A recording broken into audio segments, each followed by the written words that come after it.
is exceeding my expectations. So the next thing we're going to do is also very exciting.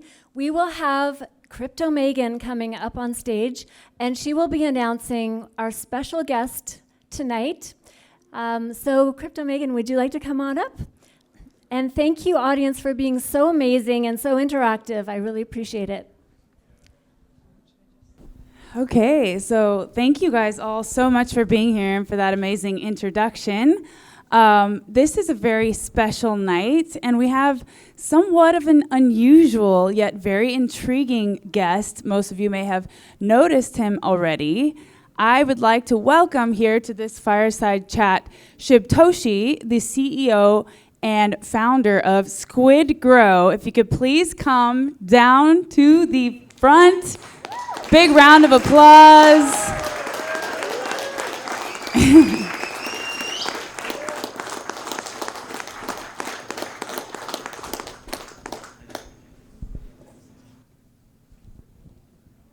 All right. So yeah, you may have noticed some of his crew in the back. It's pretty unusual for a conference like this. I have to say, this is actually really a treat for me too, because it's something completely different. So we are going to get to know first the man behind the mask, although we never will know who the man behind the mask is. Let's get some background on you, Shibtoshi. Tell us a little bit about your about the beginnings of, I know you're an early Shib investor, and now you've come up with and founded Squid Grow, which is super popular, by the way. I saw it all over Twitter, and you've garnered an incredible community. So shed some light on a little bit of your background for us. Absolutely. So my name's Shibtoshi. I got into crypto in 2011 with Bitcoin. Was introduced to it on the poker tables in Vegas.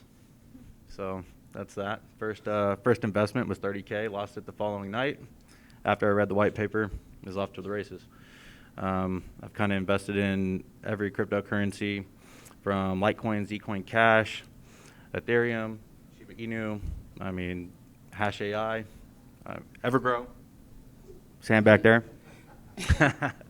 But yeah, so I took an interest in cryptocurrency pretty early on, and in 2022 of June, I decided to launch my own project to give a safe and secure place for my friends and family to invest, and Squid Grow was conceptualized. Oh, I love that. A safe and secure place for your family and friends to invest. That's an amazing endeavor. So, but you had a particular attraction to meme coins, Shiba Inu being one of them. So how did Squid Grow come about? Like, how did that conception happen? So, I invested in the Shiba Inu 5 hours after launch. I put 37 Ethereum into that, and in one main wallet, had $5.7 billion. Actually, when I first got into contact with Crypto Wendy, she was covering one of my wallets. So, yeah. Okay, so $5.7 billion. Lack of liquidity, but yeah. Whoa, okay. So he's getting in at the beginning here. And so then what prompted you to create Squid Grow, besides the secure place for them to invest? Tell us the story behind that. Yeah, so my friends were a little late getting into crypto and taking an interest, and as they started straggling into the crypto markets, they were kind of struggling to find decent projects to invest in, and there was a lot of rug pulls, a lot of money being lost, and one of my best friends back there, the Huntsman, actually twisted my arm and talked me into launching my project. So yeah. Okay, so from what I'm hearing, you just created a safe space, like you said, for your friends and family to invest. But I have to ask, so it's kind of like a bit of a paradox because you're anonymous. So in crypto, sometimes that's linked to, well, this could be a scam, or why doesn't the founder want to come out and put his face behind it? Yet here you are saying that you founded it for the very reason that you want people to feel safe. So how are you able to balance that out, and how are you able to garner the attraction of so many and the trust of so many without doxing your identity? With transparency. Obviously, I'm anonymous for security reasons. I have a family, I have kids, and because the amount of money that I'm known to possess, that becomes a security. So, contemplating back and forth, anonymous, doxing, I weighed it out pretty heavily, and opted just to keep my face covered. In this case, it seems to be a good reason, and actually what we're all here for today, to discuss privacy and the importance of privacy going forward in this movement, and for these very reasons, right? It's one thing is not being doxxed because you don't want to stand behind your project, and another thing is because you want to maintain your privacy and security and safety. I think as long as you're maintaining transparency with your community, and you're very vocal and open with anything that you might face in the space, I think with time, trust is built. Yeah, especially, and so the cool thing about Web3 is that you don't necessarily need to be doxxed if you follow through on what you say you're going to do. I mean, look at all the projects that have had doxed developers. I mean, I'm not going to throw shade at anybody, but there's been some big ones. Yeah. And it doesn't matter in this day and age if your face is being shown or if it's not. I mean, 9 times out of 10, there's a lot more projects that actually have public devs, and they're rugging just the same as some of these little shit projects popping up. Yeah, like literally rugging in the public eye. And so, I think that's the cool part about Web3 is that if you deliver on what you say you're going to do, it doesn't matter where you're from, who you are, if you're doxxed or not doxxed. So that's something really interesting to me.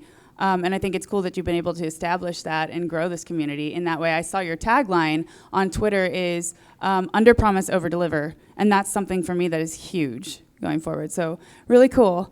And then segueing into Squid Grow then, what are you trying to accomplish with it in all of the utilities within the Squid Grow ecosystem? Because there's so many different facets. So Squid Grow, to kind of touch on that, so we're a tax token. We have a buy-sell tax. We're unique in the aspect that 100% of our buy-sell tax feeds into our liquidity. So you might be asking, who's paying for all the development? Where's the marketing coming from? How do we sponsor this event? How do we co-sponsor the NFT marketplace? I fund everything. And when it comes to our utilities, we want to add value to our community. So all of our utilities are revenue generating, and percentages of everything that's generated goes back into the chart in the form of a buyback or a liquidity injection, and that's adding value to our community. Yeah, I read that you're all about giving back to your community now that you've made it to where you are. And you've established yourself as, at this level in the space that's what your primary focus is with this project. And that's why so many people are so excited to be a part of it. So tell us more about the NFT marketplace. I know a lot of people are really excited about the new state-of-the-art NFT marketplace that you built. And we want to know more about the process of when you were creating Incubate. So can you walk us through that and discuss a little bit more how that came about? So Incubate is our take on a NFT marketplace, and it's unique in the aspect that it's an all-in-one, one-stop shop marketplace. You can launch a full collection there. You can issue out whitelists, mintings, and you can just essentially just upload images and create an NFT collection. You can do everything that you need in one place. There's no need to pay a developer to develop a launch pad and hold a pre-sale minting, and then you transfer that to secondary market. You can do everything that you need to do for a collection on Incubate. So it's like a one-stop shop that makes things easy for people in the space.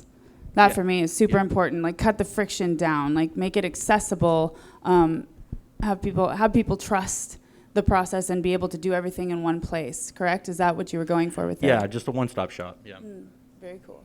Okay, so then the host of tonight and somebody who's contributed a lot to this, SilentSwap, I'd like to transition to them a little bit and discuss that before we wrap up now.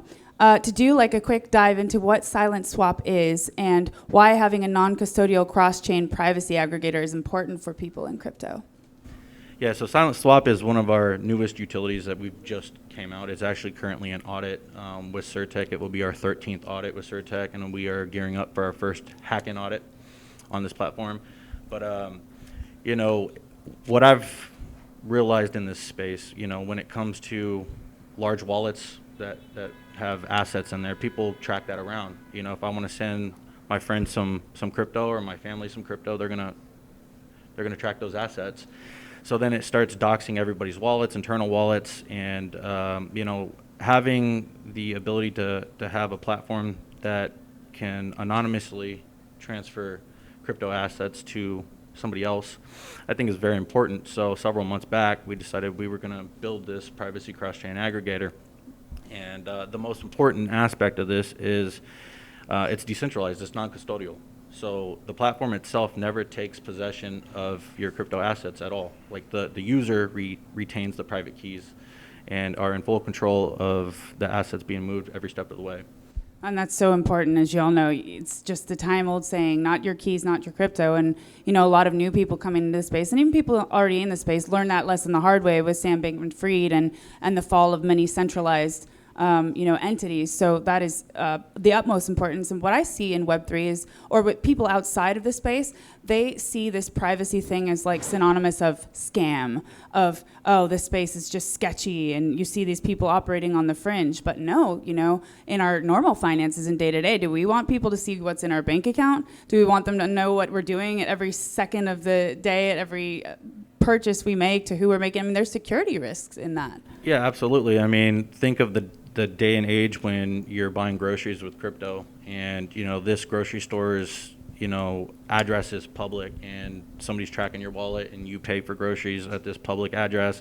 It's going to essentially dox your location, or when you're doctor's office, if you're paying a doctor's bill, I mean, do you want people to know kind of your movements in the space? Or I mean, I opt for privacy. You and many other big people in space, for example, Vitalik Buterin from Ethereum, he's done a write-up on, the future of this space, and that security and privacy are paramount going forward. I mean, they're so important in making this movement, come to fruition and actually go forward and propel us forward. So very important. And one interesting question I think people in the audience might want to know about, speaking about, the perception of crypto being on the fringes and the scams and the dark road, Silk Road and all this stuff. What's the difference between SilentSwap and Tornado Cash? That's a great question. So Tornado Cash, by definition, is a mixer. It takes everybody's funds, pulls them together, sloshes them around, and kind of change your assets, and you send them to addresses that you choose.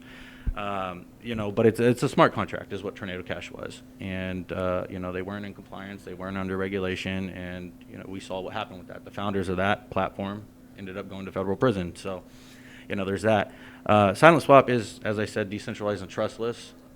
We use decentralized exchanges to aggregate the liquidity pools. One added benefit to that is we aggregate smart prices. So what I mean by that is, we are essentially arbitraging different liquidity pools. So I'll give you an example in one of our recent tests. So moving $10,000 USDC to USDT, utilizing SilentSwap, the user, after all the fees and gas fees were paid, we ended up with $10,003. So actually gained money instead of losing it. Wow, that's powerful. Another example, $1,000 movement, USDC to USDT. After all the fees and gas fees were paid, $1,026. So we're aggregating different liquidity pools and covering all your fees, and you're still coming out positive. Now, we can't guarantee this every time. We've seen it mostly with stable coins, not so much like Floki, Shiba Inus, that type of thing. But it's a added benefit for sure. Wow. I mean, it goes along with the theme of giving back to the community and giving back to the user and keeping the value there, right? Instead of sucking the value like a lot of protocols and a lot of things. This is a for-profit utility, but the added benefit to my community is they're going to receive a percentage of all the revenue generated in the form of a buyback. So this is how to kind of what I touched on earlier. Obviously, all of our tax goes to liquidity. I pay for everything out of pocket. So these utilities coming out, I will start to pay myself back from revenue generated, but I'm also keeping in mind my community, and my community is going to benefit from that. Wow. That's huge. That's so exciting. I can't wait to check this out and use it myself. I'm so glad that I got to host this panel today. It will actually be forever ingrained in my mind because I've hosted panels around the world at many different conferences with many walks of life, but never have I hosted a conference with somebody who hasn't been doxxed in a mask like this. And for me, it's really cool because you're able to transmit that transparency and the feeling of it behind without coming out. And I think that's the essence of Web3. So this has been really a real pleasure speaking to you today. Do you have any closing thoughts on the future of the space or where you want to see this headed? Yeah, absolutely. Just one thing real quick. So you've never interviewed anybody that was anonymous? I have not, actually. I guess it's even hard to talk about or think about because usually you think of anonymous not being a person who's sitting here talking to you, but rather a voice on the internet, for example, or, who's the stock to flow guy. I can't think of his name right now, but all the famous anonymous people who don't come to conferences. So this is not usual. Definitely has its risks for sure. But any closing thoughts are, what we aim to do with Squid Grow is to put out game-changing utilities, and talk is cheap. Our quality will speak for itself. We take a lot of time, we take a lot of efforts to solve issues in this space with different utilities. We're not necessarily pioneering game-changing technology in some of the aspects. I will say that from all of our research on SilentSwap, we are the first decentralized, non-custodial privacy cross-chain aggregator, and a lot of big protocols that we spoke to seem to agree with that. But in the next couple of years, we're going to be self-sustaining. The whole point of Squid Grow is to put out these utilities to where we are self-sustaining, that no entity or no whale or no group of investors can hurt the project, and that protects our community. Oh, that's huge. I mean, it's definitely on my radar now for sure. I'm going to look way more into Squid Grow, SilentSwap. I mean, that's really incredible what you guys have been able to accomplish. And, the trust that you've been able to gain and earn from the community by over-delivering, right? And under-promising, like it says on your Twitter. So, thank you so much for being here, Shibtoshi. I look forward to seeing everything that you develop in the near future, and it's been exciting talking to you today. Thank you for your time.